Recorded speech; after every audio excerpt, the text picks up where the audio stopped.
Hi hello ನಮಸ್ತೆ welcome to my YouTube channel. ಎಲ್ಲರೂ ಹೇಗಿದ್ದೀರಾ? ಎಲ್ಲರೂ ತುಂಬಾ ಚೆನ್ನಾಗಿದ್ದೀರಾ ಅಂತ ಅಂದ್ಕೊಂಡು ನೋಡಿರಿ ಸ್ನೇಹಿತರೆ, ನಾವು ಕೂಡ ಸೂಪರ್ ಆಗಿದ್ದೀವಿ ನೋಡಿರಿ. ನಾನಂತೂ ಇವತ್ತು ಸಖತ್ತಾಗಿರೋಂಥ ಒಂದು ರೆಸಿಪಿನ ತೊಗೊಂಡು ಬಂದೀನಿ ಸ್ನೇಹಿತರೆ. ಅದು ಯಾವ ರೆಸಿಪಿ ಅಂತಂದ್ರೆ ಮಾವಿನಕಾಯಿ ಪಾಯಸ ರೀ.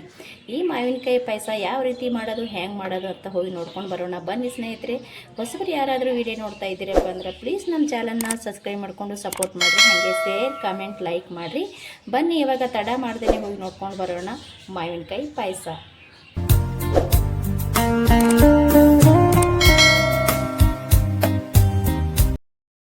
ನೋಡ್ರಿ ಸ್ನೇಹಿತರೆ, ಮಾವಿನಕಾಯಿದು ಪಾಯಸ ಮಾಡೋದಕ್ಕೆ ನಾನಿಲ್ಲಿ ಮೀಡಿಯಮ್ ಸೈಜ್ ಇರೋಂಥ 2 ಮಾವಿನಕಾಯಿನ ಮೇಲ್ಗಡೆ ಇರೋಂಥ ಸಿಪ್ಪೆನ ತೆಗೆದುಬಿಟ್ಟು ಈ ರೀತಿ ನಾನು ಸಣ್ಣಗೆ ಕಟ್ ಮಾಡ್ಕೊಂಡು ನೋಡ್ರಿ. ತುಂಬ ಹುಳಿ ಇರೋಂಥದ್ದು ತೊಗೋಬೇಡ್ರಿ, ಸ್ವಲ್ಪ ಹುಳಿ ಇದ್ರೂ ನಡಿತೈತಿ. ಹಂಗಂತೇಳಿ ಜಾಸ್ತಿ ಹುಳಿ ಇದ್ದು ತೊಗೊಂಡೇವಂದ್ರೆ ಪಾಯಸ ಹುಳಿ ಬರ್ತದೆ. ಸ್ವಲ್ಪ ಸಿಹಿ ಇದ್ರೆ ಸಾಕ್ರಿ. ಇಲ್ಲಿ ನೋಡ್ರಿ, ನಾನು 2 ಕಟ್ ಮಾಡಿ ಇಟ್ಕೊಂಡಿದ್ದೀನಿ. ರುಚಿಗೆ ತಕ್ಕಷ್ಟು ನೋಡಿಕೊಂಡು ಬೆಲ್ಲ ತೊಗೊಂಡಿದ್ದೀನಿ ರೀ. ಇಲ್ಲಿ ಬೆಲ್ಲನೂ ಕೂಡ ನಾನು ಪುಡಿ ಮಾಡಿ ಇಟ್ಕೊಂಡಿದ್ದೀನಿ. ಸ್ವಲ್ಪ ಒಡೆದ್ಬಿಟ್ಟು ತುಂಬ ಸಿಹಿ ಇದ್ರೆ ಬೆಲ್ಲ ಸ್ವಲ್ಪ ಕಡಿಮೆ ಹಾಕ್ಕೊಂಡ್ರು ನಡಿತೈತ್ರಿ. ಮತ್ತು ಭಾಳ ಸಿಹಿ ಬೇಡ ಅನ್ನೋರು ನೋಡಿಕೊಂಡು ಹಾಕ್ಕೊಳ್ಳೋದ್ರಿ. ಬೆಲ್ಲ ಬೇಡ ಅಂದ್ರೆ ನೀವು ಸಕ್ಕರೆ ಕೂಡ ಹಾಕ್ಕೊಂಡು ಈ ಪಾಯಸನ ರೆಡಿ ಮಾಡ್ಕೋಬೋದು, ಅದ್ಭುತವಾಗಿ ಬರುತ್ತೆ. ಇಲ್ಲಿ ನೋಡಿರಿ, 1 ಬಟ್ಲಾದಷ್ಟು ನಾನಿಲ್ಲಿ ಅನ್ನನ ತೊಗೊಂಡಿದ್ದೀನಿ. ಇದು ಇನ್ನೂ ಸ್ವಲ್ಪ ಬಿಸಿ ಐತ್ರಿ ಅನ್ನ. ಬಿಸಿ ಅನ್ನನೇ ಬೇಕಂತೇನಿಲ್ಲ ಸ್ನೇಹಿತರೆ, ಮುಂಚೆನೇ ಮಾಡಿ ಇಟ್ಟಿರುವಂಥ ಅನ್ನ ಇದ್ದರೂ ಕೂಡ ನಡಿತೈತಿ, ಬಿಸಿದೇ ಬೇಕಂತೇನಿಲ್ಲ. ಇದು ಇಲ್ಲಿ 1 ಬಟ್ಲಾದಷ್ಟು ಅನ್ನ ತೊಗೊಂಡೀನಿ ರೀ. ನಾನಿಲ್ಲಿ ಯಾಕೆ ಸ್ವಲ್ಪ ತೊಗೊಂಡಿನಿ ಅಂದ್ರೆ ಮಾವಿನಕಾಯಿ ಸ್ವಲ್ಪ ಇತ್ತು, ಹಾಗಾಗಿ ನಾನಿಲ್ಲಿ 2 ಇತ್ತು ರೀ. ಹಾಗಾಗಿ ನಾನು 1 ಬಟ್ಲಾದಷ್ಟು ಅನ್ನನ ತೊಗೊಂಡಿದ್ದೀನಿ. ಮಾವಿನಕಾಯಿ ಪ್ರಮಾಣ ಜಾಸ್ತಿ ಇತ್ತಪ್ಪ ಅಂದ್ರೆ ಅನ್ನನೂ ಕೂಡ ಜಾಸ್ತಿ ಮಾಡ್ಕೋಬೋದು ರೀ. ಇದಕ್ಕೆ ಇಲ್ಲಿ ಏನೆಲ್ಲ ಬೇಕಪ್ಪ ಅಂತಂದ್ರೆ ಇಲ್ಲಿ ನೋಡಿ, ಸ್ವಲ್ಪ ಕೊಬ್ಬರಿನ ತುರಿದಿಟ್ಕೊಂಡಿನಿ, 3 ಲವಂಗ ತೊಗೊಂಡಿನಿ, 1 ಚಿಟಿಕೆಯಷ್ಟು ಜಾಜಿ ತೊಗೊಂಡೀನಿ ರೀ. ತುಂಬ ಹಾಕೋಬಾರ್ದು, ಜಾಜಿಕಾಯಿನೂ ಕೂಡ ಕೈನೂ ಬರುತ್ತೆ, ಅದೇ ಸ್ಮೆಲ್ ಇರ್ತಾ. 1 ಚಿಟಿಕೆಯಷ್ಟು ಆದ್ರೆ ಸಾಕ್ರಿ. ಇಲ್ಲಿ ಸೋಪು ಏಲಕ್ಕಿ 2 ಒಟ್ಟಿಗೆ ನಾನು ಜಜ್ಜಿ ತೊಗೊಂಡಿನಿ, ಗೋಡಂಬಿ ಮತ್ತು ಇಲ್ಲಿ ಬಾದಾಮಿನ ಸ್ವಲ್ಪ 1/2 ಭಾಗ 3 ಭಾಗ ಆಗೋಷ್ಟು ಕೊಟ್ಟಿಟ್ಕೊಂಡಿನಿ. ಇಲ್ಲಿ ಒಣ ದ್ರಾಕ್ಷಿ ತೊಗೊಂಡಿನಿ ರೀ. ಇದು ಇಷ್ಟು ಇವಾಗ ಆಯಿತು. ಮತ್ತು ಇಲ್ಲಿ ಸ್ವಲ್ಪ ಒಂದು ಅರ್ಧ ಬಟ್ಲಾದಷ್ಟು, ತುಂಬ ಬೇಕಂತೇನಿಲ್ಲ ರೀ, ಒಂದು ಅರ್ಧ ಬಟ್ಲಾದಷ್ಟು ಹಾಲನ್ನ ತೊಗೊಂಡಿದ್ದೀನಿ ನೋಡಿರಿ. ತುಂಬ ಸಿಂಪಲ್ಲಾಗಿ ಮಾಡ್ಕೋಬೋದು, ಅಷ್ಟೇ ಈಸಿಯಾಗಿ ಕೂಡ ಅಷ್ಟೇ ರುಚಿಕರವಾಗಿರೋಂಥ ಪಾಯಸನೂ ರೆಡಿ ಆಗುತ್ತೆ. ಇವಾಗ ನಾನು ಇದು ಅನ್ನ ಮತ್ತು ತೊಗೊಂಡಿರುವಂಥ ಮಾವಿನಕಾಯಿ 2ನೂ ನಾನು ಫಸ್ಟಿಗೆ ರುಬ್ಕೋತೀನಿ ನೋಡಿರಿ. ನಾನಿಲ್ಲಿ ಫಸ್ಟ್ ಮಾವಿನಕಾಯಿನ ಹಾಕೊಂಡ್ಬಿಡ್ತೀನಿ ರೀ. ಮಾವಿನಕಾಯಿ ಮತ್ತು ಅನ್ನ 2 ಒಟ್ಟಿಗೆ ನಾವು ರುಬ್ಬಿ ತೊಗೋಬೇಕ್ರಿ, ಹಾಗೇನ ಹಾಕೋಬಾರ್ದು, 2ನೂ ರುಬ್ಕೋಬೇಕಾಗ್ತದೆ. ನಾನು ಮಾವಿನಕಾಯಿ ಹಾಕ್ಕೊಂಡಿನಿ. ಇವಾಗ ಇಲ್ಲಿ ಅನ್ನ ತೊಗೊಂಡಿನಿ. ಇದನ್ನು ಸ್ವಲ್ಪ ಬಿಸಿ ಐತಿ, ತುಂಬ ಬಿಸಿ ಇರೋದೇನು ಹಾಕೋಬೇಡ್ರಿ. ನೀವು ಬಿಸಿ ಅನ್ನನೇ ಬೇಕಂತೇನಿಲ್ಲ ರೀ, ಮುಂಚೆನೇ ಮಾಡಿ ಇಟ್ಟಿರುವಂಥ ಅನ್ನ ಆದರೂ ಕೂಡ ನಡಿತೈತ್ರಿ. 1 ಬಟ್ಲಾದಷ್ಟು ಅನ್ನನ ತೊಗೊಂಡಿದ್ದೀನಿ. ಯಾಕಪ್ಪ ಅಂದ್ರೆ ಮಾವಿನಕಾಯಿ ಸ್ವಲ್ಪ ಐತಲ್ರಿ, ಹಾಗಾಗಿ ನಾನು ಇಲ್ಲಿ ಸ್ವಲ್ಪ ತೊಗೊಂಡಿನಿ. ಮಾವಿನಕಾಯಿ ಜಾಸ್ತಿ ಇತ್ತಪ್ಪ ಅಂದ್ರೆ ಜಾಸ್ತಿ ಅನ್ನನೂ ಕೂಡ ತೊಗೋಬೋದು. ಇವಾಗ ನಾನು ಹಾಲು ತೊಗೊಂಡಿದ್ದೀನಿ ನೋಡಿರಿ. ಇದು ಹಾಲನ್ನ ಇಷ್ಟನ್ನು ಹಾಕೋತೀನಿ ನೋಡಿರಿ. ಇವಾಗ ಇದನ್ನು ಚೆನ್ನಾಗಿ ರುಬ್ಕೊಂಡು ತೊಗೊಂಡು ಬರ್ತೀನಿ ನೋಡಿರಿ. ನಾನು ಈ ರೀತಿ ರುಬ್ಕೊಂಡು ತೊಗೊಂಡು ಬಂದೆ ನೋಡಿರಿ. ಇಷ್ಟ ಆದ್ರೆ ಸಾಕ್ರಿ, ತುಂಬ ನೈಸ್ ಮಾಡ್ಕೋಬೇಕಂತೇನಿಲ್ಲ. ಸ್ವಲ್ಪ ಒಳಗೆ ತರಿ ಇದ್ರೂ ಕೂಡ ನಡಿತೈತಿ. ನೋಡ್ತಾ ಇರ್ಬೋದು, ಇಲ್ಲಿ ಈ ರೀತಿ ರುಬ್ಕೊಂಡ್ರೆ ರೆಡಿ ಆಗ್ತದೆ ನೋಡಿರಿ. ಸಾಕ್ರಿ. ಇದು ಇವಾಗ ನಾನು ತನಕ ಸೈಡಿಗೆ ಎತ್ತಿಟ್ಬಿಡಮ್ರಿ. ನೋಡಿರಿ, ನಾನು ಗ್ಯಾಸ್ ಹಚ್ಚಿ ಒಂದು ಪಾತ್ರೆ ಇಟ್ಕೊಂಡಿನಿ. ಇಲ್ಲಿ ತೊಗೊಂಡಿರುವಂಥ ಎಲ್ಲ ಬೆಲ್ಲನ ಹಾಕ್ಕೊಳ್ಕೊತೀನಿ ನೋಡಿರಿ. ಬೆಲ್ಲ ಎಲ್ಲ ಹಾಕ್ಕೊಂಡು ನಾನು ಒಂದು ಚಿಕ್ಕ ಸೈಜಿರೋಂಥ ಚರ್ಗಿಲಿಂದ ನಾನಿಲ್ಲಿ ಹಾಲು ಹಾಕ್ಕೊಳ್ಕೊತೀನಿ ನೋಡಿರಿ. ಒಂದು ಫುಲ್ ಹಾಕ್ಕೊಂಡೆ. ನಾನಿಲ್ಲಿ ಇನ್ನೊಂದು ಅರ್ಧನೂ ಕೂಡ ಹಾಕೋತೀನಿ ನೋಡಿರಿ. ನಾನಿಲ್ಲಿ ಇನ್ನೊಂದು ಅರ್ಧ ಕೂಡ ತೊಗೊಂಡಿದ್ದೀನಿ. ಇದು ಕೂಡ ಇವಾಗ ಹಾಕೋತೀನಿ ನೋಡಿರಿ. ಇದೇನು ಹಣ ಬರ್ಬೇಕಂತೇನಿಲ್ಲ ರೀ, ಸ್ವಲ್ಪ ನಮಗೆ ಬೆಲ್ಲನ ಕರಗಿಸ್ಕೊಂಡ್ರೆ ಸಾಕ್ರಿ. ತುಂಬ ಜಾಸ್ತಿ ಇದಕ್ಕೆ ಕುದಿಸ್ಬೇಕು, 1 ಎಳೆ 2 ಎಳೆ ಹಣ ಅಂತ ಏನೂ ಬೇಕಾಗಿಲ್ಲ ರೀ. ಬೆಲ್ಲ ಕರಗಿದ್ರೆ ಸಾಕು, ನಮಗೆ ರೆಡಿ ಆಗ್ತದೆ. ಇದು ಬೆಲ್ಲ ಕರಗೋತನ ನಾನು ಇದನ್ನು ಕುದಿಸ್ಕೊಂಡು ರೆಡಿ ಮಾಡ್ಕೊತೀನಿ ನೋಡಿರಿ. ಇವಾಗ ಇದು ಬೆಲ್ಲ ಕರಗಿತು ಸ್ನೇಹಿತರೆ. ಇದನ್ನು ನಾನು ಇವಾಗ ಸ್ವಲ್ಪ ಸೋಸ್ಕೊಂಡು ತೊಗೋತೀನಿ ರೀ, ಯಾಕಂದ್ರೆ ಬೆಲ್ಲದೊಳಗೆ ಕಸರ ಕಡ್ಡಿ ಎಲ್ಲ ಇರುತ್ತಾ, ಹಳ್ಳ ಅದು. ಇದು ಇವಾಗ ನಾನು ಸೋಸಿ ತೊಗೋತೀನಿ ನೋಡಿರಿ. ಇವಾಗ ಗ್ಯಾಸ ಬಂದ್ ಮಾಡ್ಕೊತೀನಿ, ಬಂದ್ ಮಾಡ್ಕೊಂಡು ಸೋಸ್ಕೋತೀನಿ.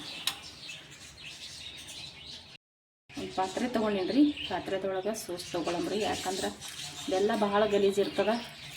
ಸ್ವಚ್ಛ ಬೆಲ್ಲ ಇತ್ತಂದ್ರೆ ಹಾಗೆ ಹಾಕ್ಕೋಬೋದು. ಸ್ವಲ್ಪ ನೋಡ್ತಾ ಇರ್ಬೋದು, ಇಲ್ಲಿ ನೋಡಿ ತುಂಬ ಗಲೀಜಿರ್ತದೆ ಬೆಲ್ಲದಲ್ಲಿ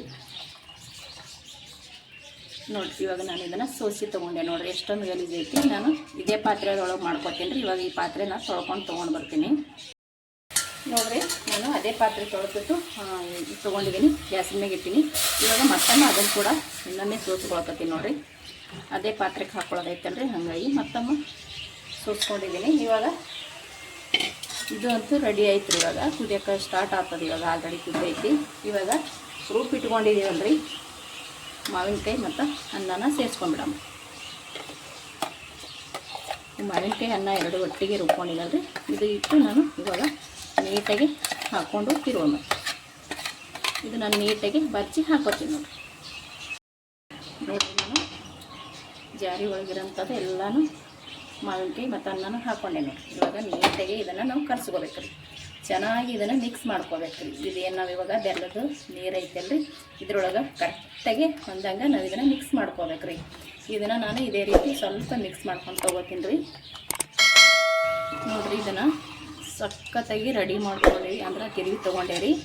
ಬೆಲ್ಲದೊಳಗೆ ಎಲ್ಲ ಮಾವಿನಕಾಯಿ ಮತ್ತು ಅನ್ನ ಬೇರಿಬೇಕಲ್ರಿ, ಹಾಗಾಗಿ ಮಿಕ್ಸ್ ಮಾಡ್ಕೊಂಡಿನಿ. ಇದು ಇವಾಗ ಸ್ವಲ್ಪ ಚೆನ್ನಾಗಿ ಕುದಿಸ್ಕೊಂಡೇವಂದ್ರೆ ಬೆಲ್ಲ ಮತ್ತು ಮಾವಿನಕಾಯಿ ಮತ್ತು ಅನ್ನ ಎಲ್ಲನೂ ಕರೆಕ್ಟಾಗಿ ಹೊಂದ್ಕೊಳ್ತದೆ. ಹಾಗಾಗಿ ಇದನ್ನು ಸ್ವಲ್ಪ ಕುದಿಸ್ಕೊಂಡು ತೊಗೊಳಮ್ರಿ. ಜಾಸ್ತಿ ಕುದಿಸ್ಬೇಕಂತೇನು ಅವಶ್ಯಕತೆ ಇಲ್ಲರಿ, ಸ್ವಲ್ಪ ಕುದಿಸ್ಕೊಂಡ್ರೆ ಸಾಕ್ರಿ.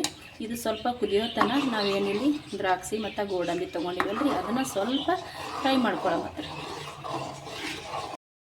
ನೋಡಿರಿ, ನಾನು ಗ್ಯಾಸಿನ ಮ್ಯಾಗ ಒಂದು ಚಿಕ್ಕ ಪಾತ್ರೆ ಇಟ್ಕೊಂಡು ಅದಕ್ಕೆ ತುಪ್ಪ ಹಾಕ್ಕೊಂಡೀನಿ. ನಾನಿಲ್ಲಿ 3 ಸ್ಪೂನ್ ತುಪ್ಪ ಹಾಕ್ಕೊಂಡೀನಿ ರೀ. ನೋಡಿರಿ, ಅದಕ್ಕೆ ಇವಾಗ ಗೋಡಂಬಿ ಹಾಕಾಕತ್ತೀನಿ. ಸ್ವಲ್ಪ ಕಲರ್ ಚೇಂಜ್ ಮಾಡಿಕೊಂಡ್ರೆ ಸಾಕ್ರಿ, ತುಂಬ ಏನು ಮಾಡ್ಕೋಬೇಕಂತೇನಿಲ್ಲ. ಇಲ್ಲಿ ಬಾದಾಮಿನ ಹಾಕ್ಕೊಳಕತ್ತೀನಿ ನೋಡಿರಿ. ನೋಡಿರಿ, ಈ ರೀತಿ ನಾನು ಚಿಕ್ಕ ಪಾತ್ರೆ ಇಟ್ಕೊಂಡು 3 ಸ್ಪೂನಿನಷ್ಟು, ಒಂದು ದೊಡ್ಡ ಸ್ಪೂನಿಲ್ಲೇ ಒಂದು 3 ಸ್ಪೂನು ತುಪ್ಪ ಹಾಕ್ಕೊಂಡೀನಿ.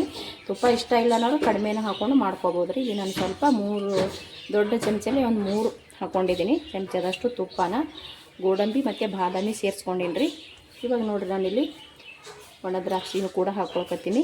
ಮತ್ತು ಇದಕ್ಕೆ ಲವಂಗ ತೊಗೊಂಡಿದ್ದೆ ನೋಡಿರಿ, ಒಂದು 3 ಲವಂಗನ ಮುರಿದ್ಬಿಟ್ಟು ಹಾಕೋಬೇಕು ರೀ. ಅದನ್ನು ಹಾಗೇನೆ ಹಾಕೋಬೇಡ್ರಿ, ಮುರಿದ್ಬಿಟ್ಟು ಹಾಕ್ಕೊಂಡೇವಂದ್ರೆ ಲವಂಗ ಘಮ ಅಂತೂ ಚೆನ್ನಾಗಿ ಬರುತ್ತೆ. ಈ ರೀತಿ ನಾನು ಮುರಿದು ಹಾಕ್ಕೊಳಕತ್ತೀನಿ ನೋಡಿರಿ. ಇಲ್ಲಿ ನಾನು ನೋಡಿರಿ, ಇವಾಗ ಕೊಬ್ಬರಿ ಹಾಕ್ಕೊಳ್ಳಮ್ರಿ. ಸ್ವಲ್ಪ ಕೊಬ್ಬರಿ ತುರಿದು ತೊಗೊಂಡಿದ್ದೆ ನೋಡಿರಿ, ಒಂದು ಸ್ವಲ್ಪ ಆ ಕೊಬ್ಬರಿ ಹಾಕ್ಕೊಳಕತ್ತೀನಿ. ಇಲ್ಲಿ ಕೊಬ್ಬರಿ ಹಾಕ್ಕೊಂಡಿದ್ದೆ.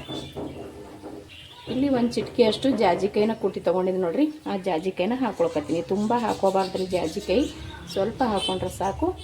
ಇವಾಗ ನೋಡಿರಿ, ನಾನು ಇದಕ್ಕೆ ಸ್ವಲ್ಪ ಸೋಪನ್ನ ಸೇರಿಸ್ಕೊತೀನಿ ನೋಡಿರಿ. ಕುಟ್ಟಿಟ್ಕೊಂಡಿದ್ದು ನೋಡಿರಿ, ಆ ಸೋಪಲ್ಲ, ಇದು ಬೇರೆ ಸೋಪ್ ಹಾಕ್ಕೊಳಕತ್ತೀನಿ. ಕುಟ್ಟಿಟ್ಕೊಂಡಿರುವಂಥ ಸೋಪು ನಾನು ಎಲ್ಲ ಕಂಪ್ಲೀಟ್ ಆದ್ಮ್ಯಾಗ ಮೇಲ್ಗಡೆ ಹಾಕ್ಕೊತೀನಿ ರೀ. ಹಾಗಾಗಿ ನಾನು ಇಲ್ಲಿ ಹಾಕ್ಕೊಳ್ತಾ ಇಲ್ಲ. ಇಲ್ಲಿ ಬರೀ ನಾನು ಇಷ್ಟು ಮಾಡ್ಕೊಂಡ್ರೆ ಸಾಕು ರೀ. ಇವಾಗ ನಾನು ಗ್ಯಾಸ ಬಂದ್ ಮಾಡಿಕೊಂಡೆ ನೋಡಿರಿ. ತುಂಬ ಸಿಂಪಲ್ ಆಗಿರಿ. ಇದನ್ನು ನೋಡಿರಿ, ಇವಾಗ ಚೆನ್ನಾಗಿ ಕುದ್ದೈತಿದು. ಇದನ್ನು ನಾನು ಇವಾಗ ಗ್ಯಾಸ ಬಂದ್ ಮಾಡ್ಕೊತೀನಿ ರೀ. ಗ್ಯಾಸ್ ಬಂದ್ ಮಾಡಿಕೊಂಡು ಇಲ್ಲಿ ಹುರಿದು ತೊಗೊಂಡಿರುವಂಥ ಗೋಡಂಬಿ ಅದೆಲ್ಲನೂ ಹಾಕೊಂಡ್ಬಿಡೋಣ. ಈ ರೀತಿ ನಾವು ಹಾಕ್ಕೊಂಡು ಚೆನ್ನಾಗಿ ಇದನ್ನು ಮಿಕ್ಸ್ ಮಾಡ್ಕೊಂಡು ಇದರೊಳಗೆ ಸ್ವಲ್ಪ ಹಾಕ್ಬಿಡ್ತೀನಿ, ಯಾಕಂದರೆ ತುಪ್ಪ ಅದೆಲ್ಲ ಹತ್ತಿರ್ತೈತಲ್ರಿ. ನೋಡಿರಿ, ಇವಾಗ ಹಾಕ್ಕೊಂಡ ನಂತರ ಇಲ್ಲಿ ಲಾಸ್ಟಲ್ಲಿ ಜಜ್ಜಿಟ್ಕೊಂಡಿದ್ದೆ ನೋಡಿರಿ ನಾನು ಏಲಕ್ಕಿ ಸೋಪು, ಅದು ಕೂಡ ಹಾಕ್ಕೊಳ್ಕತ್ತೀನಿ ನೋಡಿರಿ.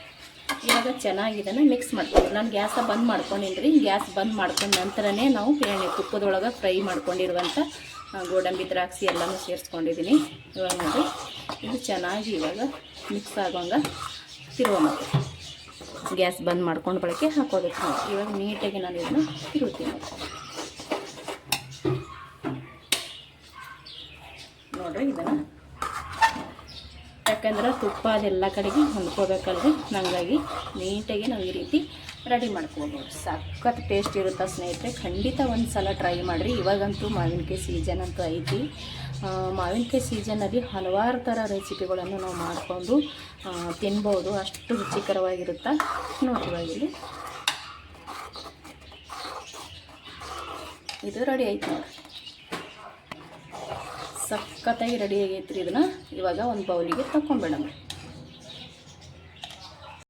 ನೋಡ್ರಿ. ಇಲ್ಲಿ ನಾನು ಇವಾಗ ಒಂದು ಬೌಲ್ ತೊಗೊಂಡಿದ್ದೀನಿ. ಈ ಬೌಲಿಗೆ ನಾನು ರೆಡಿ ಮಾಡಿಟ್ಟಿರುವಂಥ ಈ ಪಾಯಸನ ಹಾಕ್ಕೊಳ್ಳೋಣ. ಮಾವಿನಕಾಯಿ ಪಾಯಸ ರೀ, ಸಖತ್ತಾಗಿರುತ್ತೆ ಸ್ನೇಹಿತರೆ. ಇದನ್ನು ಇವಾಗ ಇಲ್ಲೊಂದು ಬೌಲ್ ತೊಗೊಂಡು ನೋಡಿರಿ, ಇದಕ್ಕೆ ಹಾಕ್ಕೊಳ್ಳೋಣ್ರಿ. ಟೇಸ್ಟ್ ಅಂತೂ ಅದ್ಭುತವಾಗಿರುತ್ತೆ. ಒಂದು ಸಲ ಖಂಡಿತ ಟ್ರೈ ಮಾಡಿರಿ ಸ್ನೇಹಿತರೆ, ನೀವು ಕೂಡ ಇಷ್ಟಪಡ್ತೀರಾ, ಅಷ್ಟು ಚೆನ್ನಾಗಿರುತ್ತೆ ಈ ಮಾವಿನಕಾಯಿದು ಪಾಯಸ. ನೋಡಿ ಸ್ವಲ್ಪ ಅನ್ನ ಮಾವಿನಕಾಯಿ ಬಳಸಿ ಮಾಡಿರುವಂಥ ಪಾಯಸ. ಅನ್ನ ಅಂತೂ ಯಾವಾಗಾದರೂ ನಡಿತೈತಿ ರೀ, ರೇಷನ್ ಅಕ್ಕಿ ಅನ್ನ ಆದರೂ ನಡಿತೈತಿ, ಸಣ್ಣ ಅಕ್ಕಿ ಅನ್ನ ನಾವು ಮನೆಯಲ್ಲಿ ಯಾವಾದರೂ ಅನ್ನ ಮಾಡಿರ್ತೀವಿ ಅದೇ ಅನ್ನದಿಂದ ಮಾಡ್ಕೋಬೋದು ರೀ. ಬಿಸಿ ಅನ್ನನೇ ಬೇಕಂತೇನಿಲ್ಲ, ಮುಂಚೆನೇ ಮಾಡಿಟ್ಟಿರುವಂಥ ಅನ್ನ ಆದರೂ ಕೂಡ ನಡಿತೈತಿ. ನೋಡಿರಿ ತುಂಬ ಅಂದರೆ ತುಂಬ ಟೇಸ್ಟಿಯಾಗಿ ಬಂದದ. ಎಲ್ಲರೂ ಕೂಡ ಇಷ್ಟಪಡ್ತಾರೆ. ನಿಮ್ಮ ಮನೆಯೊಳಗೆ ನೀವು ಕೂಡ ಒಂದು ಸಲ ಟ್ರೈ ಮಾಡಿರಿ ಸ್ನೇಹಿತರೆ. ಅದ್ಭುತ ರುಚಿ ಅಂತಲೇ ಹೇಳ್ಬೋದು, ಅಷ್ಟು ಟೇಸ್ಟಿಯಾಗಿರುತ್ತೆ ಇದು.